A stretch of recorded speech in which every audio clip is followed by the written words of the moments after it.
Hello, मैं इमरान आप लोगों का स्वागत करता हूं अपने इस यूट्यूब चैनल में MI स्टडी कैंपस में। राइट, हम लोग पॉलिटिकल साइंस का फर्स्ट चैप्टर पार्ट नंबर 3 को आज करेंगे डिस्कस। अगर आप लोगों ने पार्ट फर्स्ट एंड सेकंड ना देखा हो तो आप लोग जाके उस वीडियो को पहले देखें, फिर उसके बाद इस वीडियो को आप लोग देखोगे। राइट, हम लोग इस वीडियो के अंदर देखने वाले हैं शीत युद्ध के दायरे।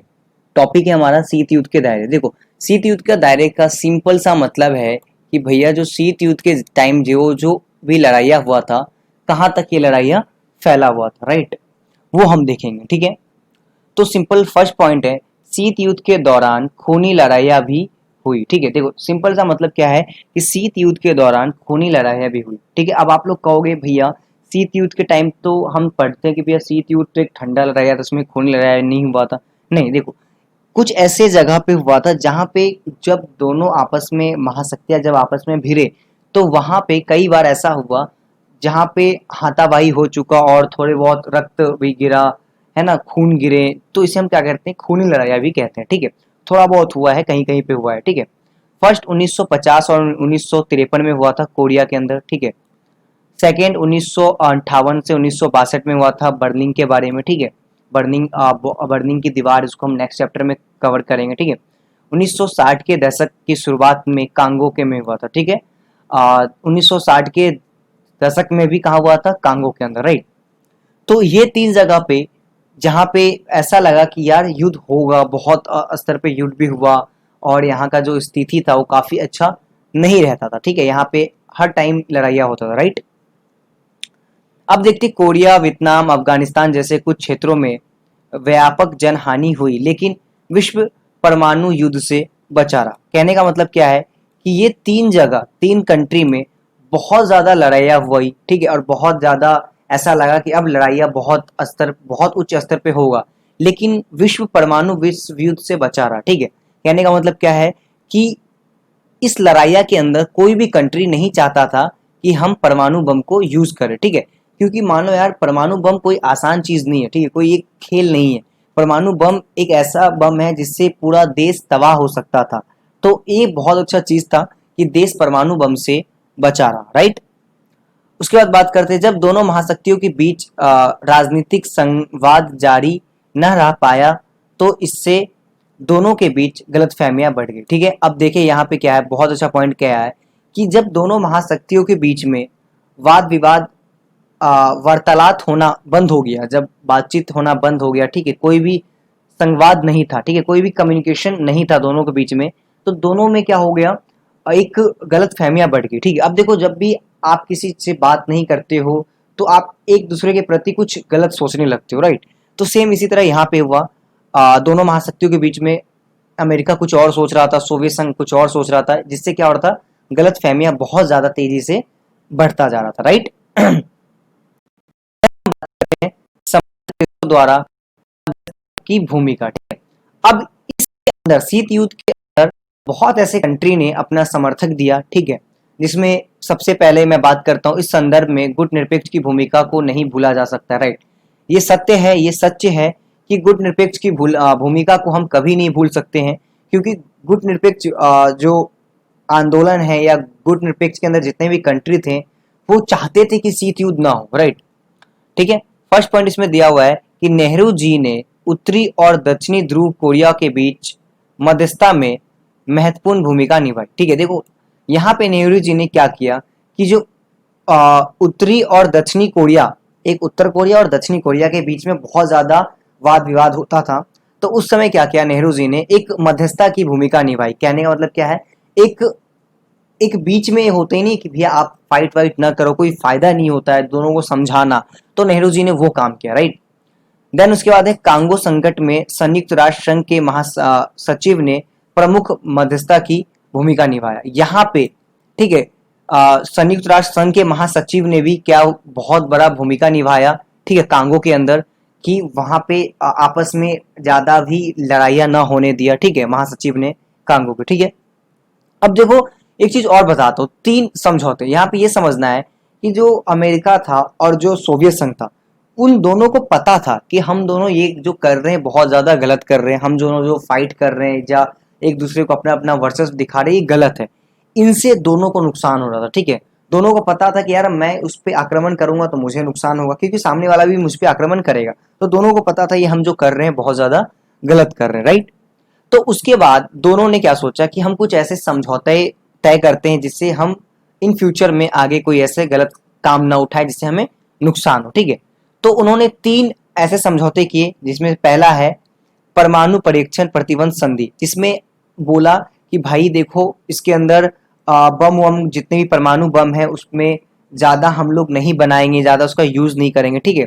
देन उसी तरह परमाणु अप्रसार संधि कि जो परमाणु बम है उसको रोक लगा दिया जाए, ठीक है, ज्यादा नहीं बनाया जाए, ठीक है। फिर है परमाणु हथियार परिसीमन संधि कि जो भी हथियार है जो भी बम है उसे सीमित कर दिया जाए, बनाया ना जाए। तो ये 3 समझौते किया था दोनों कंट्रियों ने मिलकर, ठीक है। बाकी ये तीनों समझौते आप एनसीईआरटी में क्लियर पढ़ लेना, ठीक है। देखो आप लोग एनसीईआरटी को पढ़ो, एनसीईआरटी से क्या है आप उसको डीप में पढ़ोगे, जिससे मैं जो पढ़ाऊंगा उससे आपका कॉन्सेप्ट और अच्छे से क्लियर हो जाएगा। तो आप लोग कोशिश करो कि एनसीईआरटी को पढ़ना स्टार्ट कर दो, राइट। तो आई होप कि आपका ये जो टॉपिक है ये क्लियर हो गया होगा, ओके। अब हम बात करते हैं, हमारा सेकंड टॉपिक है दो ध्रुवीयता को चुनौती, गुट निरपेक्ष, ठीक है। अब हमें सबसे पहले समझना है कि गुट निरपेक्ष क्या होता है, ठीक है। देखो सिंपल सा मतलब समझना, गुट निरपेक्ष का मतलब क्या होता है, किसी भी गुट में शामिल ना होना, हम उसको क्या कहते हैं, गुट निरपेक्ष, ठीक है। अब इस लाइन को समझे, दो ध्रुवीयता को चुनौती मतलब क्या है कि दो ध्रुवीयता को चुनौती किसने दिया, गुट निरपेक्ष, ठीक है। वो कैसे, ये देखिए फर्स्ट पॉइंट इसमें कहा है कि दूसरे विश्व युद्ध के बाद दोनों महाशक्तियों ने दुनिया को, है ना, 2 खेमों में बांट दिया था, बिल्कुल राइट।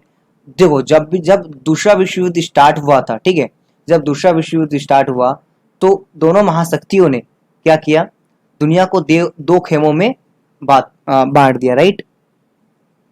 अब ऐसे में 9 स्वतंत्र देशों के सामने फिर से गुलाम हो जाने का खतरा आ गया। कहने का मतलब क्या है, 9 स्वतंत्र देश कौन थे जो अभी अभी उस समय सेकेंड वर्ल्ड वॉर के टाइम जो आजाद हुए थे, हम उसे क्या कहते हैं, 9 स्वतंत्र देश। तो 9 स्वतंत्र देश के सामने गुलाम हो जाने का फिर से खतरा था, ठीक है।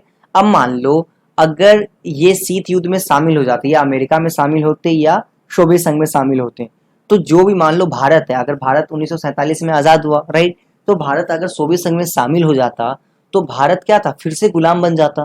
क्यों, क्योंकि जो सोवियत संघ बोलेगा वो भारत को करना था। तो उस समय जो भी 9 स्वतंत्र जितने भी कंट्री थे वो नहीं चाहते थे कि मैं फिर से गुलाम बनूं, ठीक है। इसी के लिए उन लोगों ने अपना एक गुट बना लिया, इसे हम क्या कहते हैं, गुट निरपेक्ष आंदोलन। मतलब कि ये मतलब किसी भी गुट में शामिल नहीं होना, हमारा एक अलग गुट है, राइट।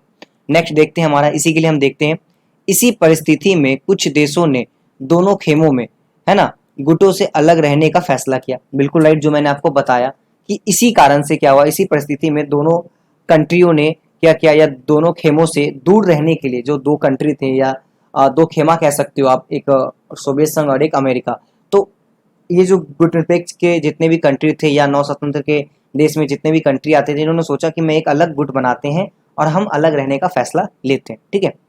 नेक्स्ट पॉइंट है इसके अंदर, इसे गुट निरपेक्ष आंदोलन के नाम से भी जाना जाता है, राइट। इसे हम किसके नाम से जानते हैं, गुट निरपेक्ष आंदोलन से, राइट। तो फिर से मैं बता देता हूं कि गुट निरपेक्ष का मतलब सीधा सा मतलब है किसी भी गुट में शामिल ना होना, चाहे वो अमेरिका हो या वो सोवियत संघ हो, ठीक है। हम उस गुट से अलग हैं, हम क्या है, गुट निरपेक्ष, हम इसे क्या कहते हैं, गुट निरपेक्ष कहते हैं, राइट।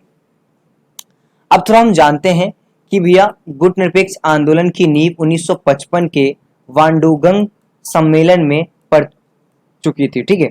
जिसकी जो नींव थी 1955 में पड़ चुका था, राइट। नेक्स्ट पॉइंट है, सबसे पहले देखना है कि निरपेक्ष का आंदोलन के संस्थापक के नेता। अब एक ये सवाल ये भी आता है कि भैया जो गुट निरपेक्ष को जो बनाया गया तो उस समय कितने नेता थे, कौन कौन कंट्री के नेता थे, वो बताओ। तो आप देख सकते हो सबसे पहले है यूगोस्लाविया के जोसेफ ब्रीटो, है ना, ब्रोज टीटो, राइट। सॉरी नाम थोड़ा अजीब सा है। फर्स्ट आप देखना, यूगोस्लाविया के Josip Broz Tito, right. Bharat के हैं पंडित जवाहरलाल नेहरू, राइट। मिस्र के हैं गमाल अब्दुल नासिर, ठीक है। इंडोनेशिया के हैं सुक्रोनो, एंड घाना के हैं वामे एंक्रुमा, ठीक है। ये 5 हैं जो बहुत ही ज़्यादा महत्वपूर्ण है, एग्जाम में बार बार आता रहता है, ठीक है। तो आई स्पेशली रिकमेंड यू कि आप लोग इस चीज़ को याद कर लो, ठीक है। और भी डीपली जानना चाहते हो तो आप मुझे कमेंट करके बता देना, मैं इसके बारे में और डीपली बता दूंगा। अदरवाइज आप अपने एनसीईआरटी बुक से इसके बारे में थोड़ा और अच्छे से नॉलेज ले सकते हो, राइट। आई होप कि आपका ये टॉपिक क्लियर हो गया होगा। आगे देखते हैं।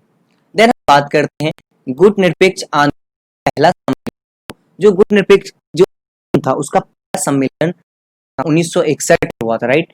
कब हुआ था? 1961 में, ठीक है। और उसमें कितने देश आए थे? लगभग 25 देश शामिल थे, ठीक है। कितने देश शामिल थे? लगभग 25 देश, ठीक है।